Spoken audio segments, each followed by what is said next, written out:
ایک رات سلطان محمود غزنوی رات کے وقت معمول کے مطابق گشت پر تھے اور ایک تندور کے پاس کسی شخص کو سویا ہوا دیکھا تو اس کو اٹھا کر پوچھا کہ وہ کون ہے۔ جواب میں اس شخص نے بتایا کہ وہ غریب مزدور تھے، دن بھر مزدوری کرتا ہے اور رات کو اس تندور کے پاس بھی سو جاتا ہے۔ سلطان نے پوچھا کہ اس سردی میں اس کی رات کیسے گزرتی ہے تو اس مزدور نے جواب میں جو کہا اس نے سلطان کو ہلا کے رکھ دیا۔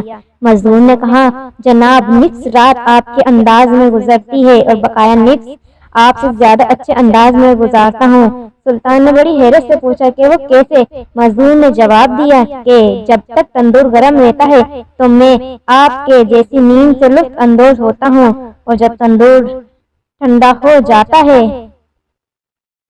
تو اٹھ کر اللہ کی عبادت شروع کر دیتا ہوں، جو آپ کے مقابلے میں وقت کا بہتر حصہ استعمال ہے۔